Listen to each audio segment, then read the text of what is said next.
All India United मुस्लिम मोर्चा ने केंद्र सरकार से कहा है कि जब धारा 370 में संशोधन किया जा सकता है तो धारा 341 में संशोधन क्यों नहीं हो सकता है। ऑल इंडिया यूनाइटेड मुस्लिम मोर्चा के राष्ट्रीय अध्यक्ष डॉक्टर एजाज अली के मुताबिक देश की मुस्लिम आबादी में एक बड़ी आबादी दलित मुसलमानों की है, जो एजुकेशनली बैकवर्ड तो है ही, उनकी सामाजिक और आर्थिक हालत और भी ज्यादा खराब है। डॉक्टर एजाज अली का कहना है कि केंद्र सरकार ने कई बड़े फैसले किए हैं, इसलिए दलित मुसलमानों की स्थिति को देखते हुए सरकार को इस पर फैसला करना चाहिए ताकि दलित मुस्लिम आबादी के हालात बदल सकें। गौरतलब है कि पटना में आयोजित ऑल इंडिया यूनाइटेड मुस्लिम मोर्चा के प्रोग्राम में डॉक्टर एजाज अली ने ये बातें कही। देखिए, बेसिकली हम लोग चाहते हैं कि संविधान की धारा 341 में संशोधन हो और जिस तरह से हिंदू, सिख और बौद्धिस्ट दलितों को इसमें रखा गया है उसी तरह से मुस्लिम दलितों को भी इसमें शामिल किया जाए।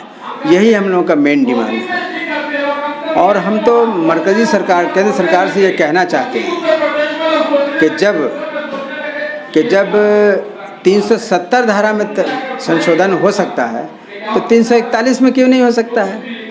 अगर 370 धारा में जो संशोधन हुआ है वो नेहरू जी की गलती थी तो 341 में भी तो नेहरू जी की गलती है।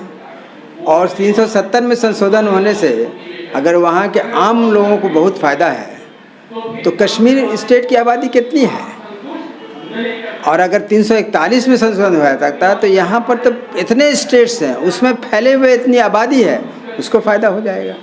जो फ़ायदा वो कश्मीर के आवाम को देना चाहते हैं 370 के ज़रिए, तो 341 के ज़रिए भारत के बाकी हिस्सों में क्यों नहीं देना चाहते। एक चीज़ वहाँ भी इनका कहना है कि शेड्यूल ट्राइब और जो बैकवर्ड क्लासेस हैं उनको इससे फ़ायदा होगा। तो हम भी तो यही कह रहे हैं कि 341 में जो आप देंगे तो इसमें भी मुस्लिम समाज की जो बड़ी आबादी है, इसकी आबादी का समझिए कि 70-80% आबादी है, उसको जो है तो एजुकेशनली, इकोनॉमिकली और सोशली स्टेटस उसका अच्छा होगा। तो इससे बढ़ के क्या हो सकता है।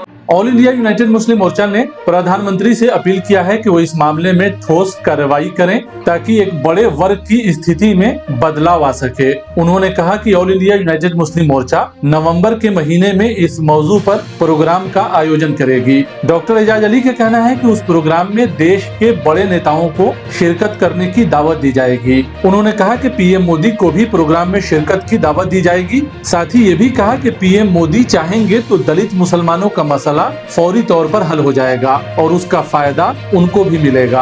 आपके माध्यम से प्रधानमंत्री नरेंद्र मोदी साहब से ही कहना पड़ेगा कि जब उन्होंने बालाकृष्ण आयोग बना ही दिया है दलित मुस्लिम के लिए, इसका मतलब है कि दलित मुस्लिम की उनको फिक्र है, तो वो इसमें संशोधन कर ही डालें। जब वो 370 में कर सकते हैं इतना से, तो इसमें क्यों नहीं कर सकते हैं। जितना फ़ायदा उधर करने से इनको मिला है उससे कई गुना ज़्यादा जो है तो फ़ायदा इसमें करने से मिलेगा उनको। हाँ, इस विषय में हम लोग ज़्यादा चांस है कि नवंबर के महीने में, और वो भी 26 नवंबर को हम लोग यहाँ मिल्लत बचाओ मुल्क बचाओ रैली करेंगे। तो प्रधानमंत्री, तो हम तो चाहेंगे कि प्रधानमंत्री ही आए। जब वो देश के राजा हैं, फैसला सब कुछ उन्हीं के हाथ में है, तो वो आए। लेकिन एक तो चीज़ ये है कि उसके लिए हम लोगों को यहाँ तैयार भी करें। नंबर 1, बड़ी से बड़ी रैली करें, 1 लाख लोग जमा हो जाए। और दूसरा है कि उनको फिर हम कन्विंस भी करें कि आप आएंगे तो एक माहौल बनेगा। पॉलिटिक्स हम तो चाहते हैं कि इस वोट की पॉलिटिक्स इस इशू पर हो, बजाय किसी और इशू पर हो। इसी इशू पर हो, और इस एक कंस्ट्रक्टिव इशू है। और संविधान में समझिए कि एक अनकॉन्स्टिट्यूशनल फैसला लिया गया था नेहरू सरकार के जरिए। अनकॉन्स्टिट्यूशनल है ये, फंडामेंटल राइट्स के खिलाफ ये फैसला लिया गया था।